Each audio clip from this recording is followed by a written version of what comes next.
Hello magical friends and welcome to my very first YouTube video. I'm very excited about this. This really is my very first video, so please be kind. I'm going to introduce myself. My name is Lisanne.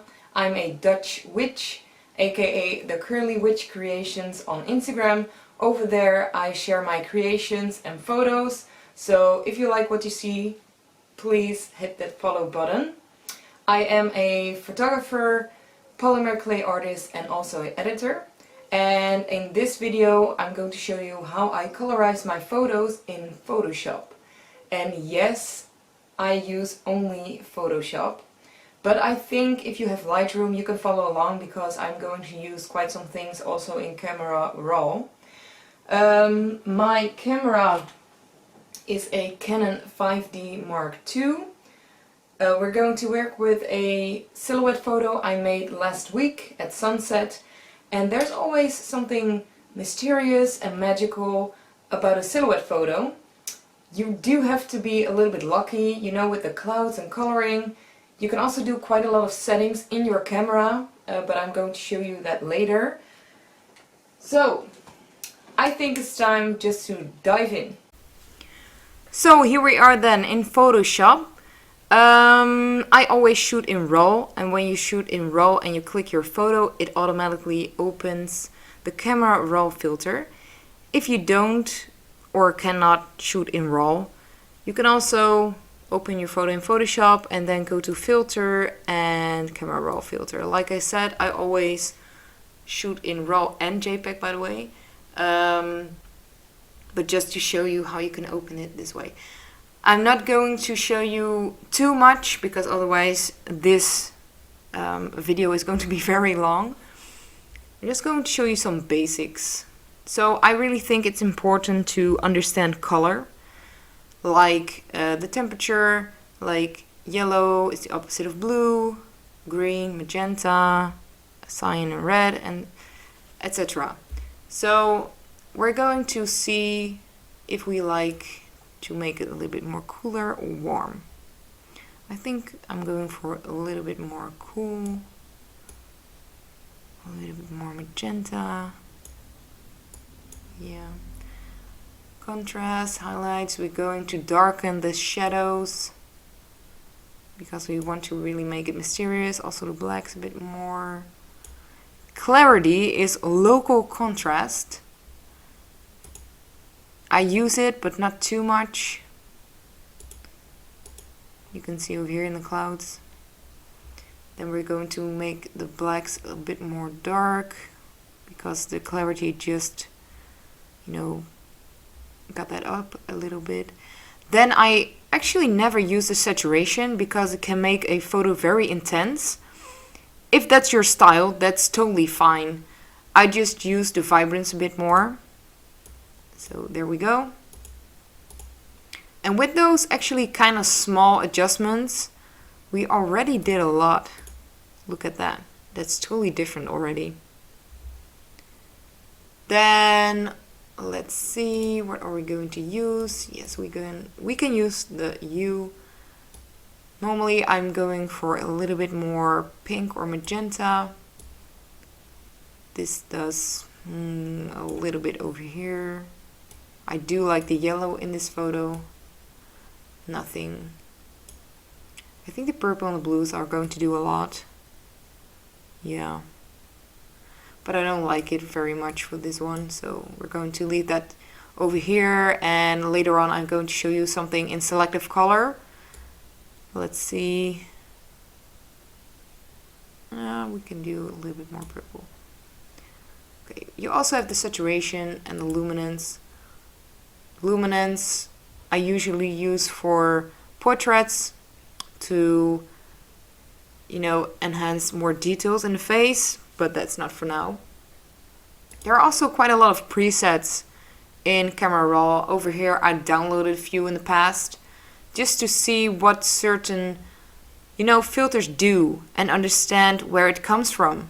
And that's what I meant with understand colors. And yeah, if you put quite some time in Photoshop, and you're going to be quicker, and it's going to be, I think it became more fun when I understand everything better. So we're just going to click OK. And it has to load a bit more. Yep, there we go. First, I'm going to crop it in the right portrait size for Instagram, and that's this one. I'm going to drag it a little bit more down. It's a little bit out of the middle, so I'm going to, yeah, I think this is kind of right, maybe.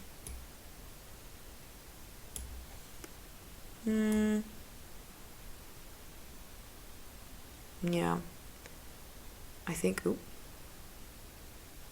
I think this is good. We're going to hit that enter button. Yep, I like it. Okay, let's go to my favorite colorizing thing. I don't know how to call it in English, but let's go. So in selective color, you can adjust colors in the color.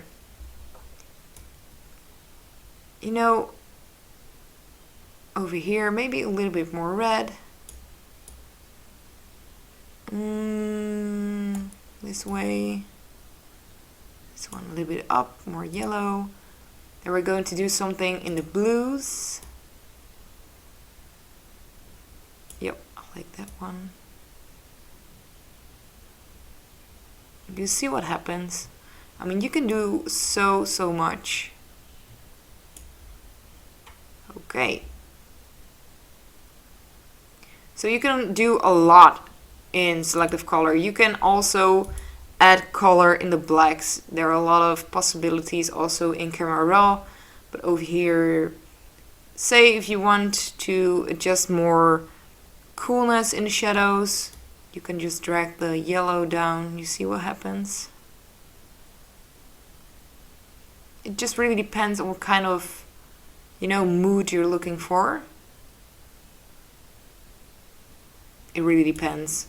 I don't really like it for this photo, but it can make a great difference to certain photos. So I think I'm going to leave this one here. Like in Camera Raw, there are also quite some presets in Photoshop itself.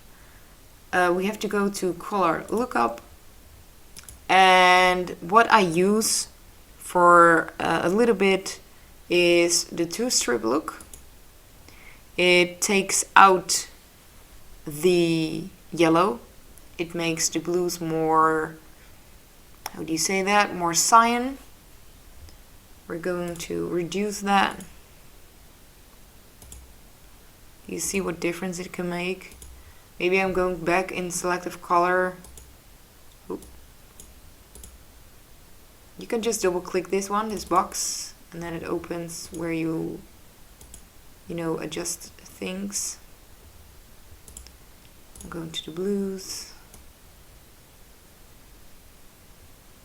Or maybe I'm going back into cyan. No, that doesn't do anything. Oh wow. Okay.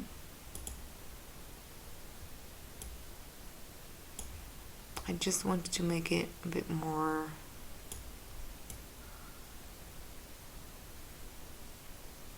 Yeah, I think this is right. You know, a lot of adjustments are very tiny, but yeah, sometimes for your eye it can make a big difference. So I like this. I do want to make the shadow or my silhouette pop a bit more. So I'm going to turn up the vibrance. Also go up with the contrast. Let's see the difference. Right, look at that. It's so much better, by the way. Yeah, I like this.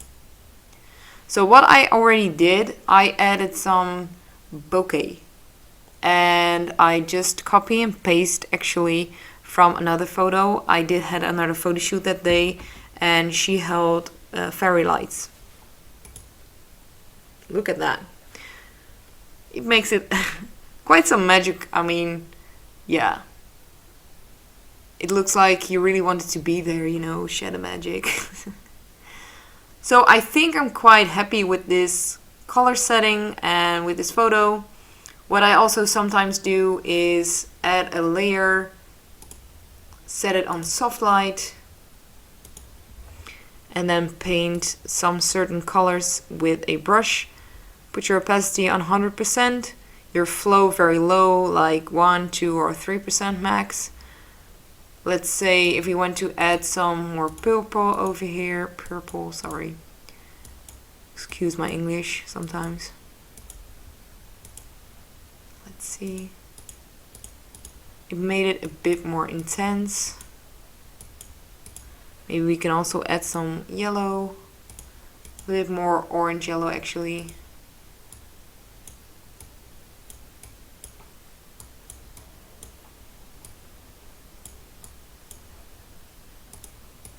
You see? Yeah. So that's how you can play around with color. I'm definitely going to show you more, of course, in future videos. I really hope you know, you learned something out of this, and please make it your own. Make your own style. You're unique, so please do what you like, do what you love. Oh, by the way, I totally forget this to say. A lot of people ask me, how do you upload your photos Instagram? Okay, so most important actually is to make it the right size, and I do this in image and image size. The right height, we set it on pixels by the way, the right height every time is 2048. Yeah, then you click OK. Yes. So this is the right size for social media. That way it's not too big or it gets too, you know, pixel-ish. So this is the right size. I just save it and I send it to my email. Of course, you can also use Dropbox or Cloud or whatever you have, whatever, you know, works for you. I'm just going to add my name, my logo, and then you can, you know, see the end result on Instagram. Alrighty, that is it, the end of my very first video. I hope you enjoyed. If you got any questions, please go to my Instagram. That's where I'm most active on, and I hope to see you in the next video. Bye!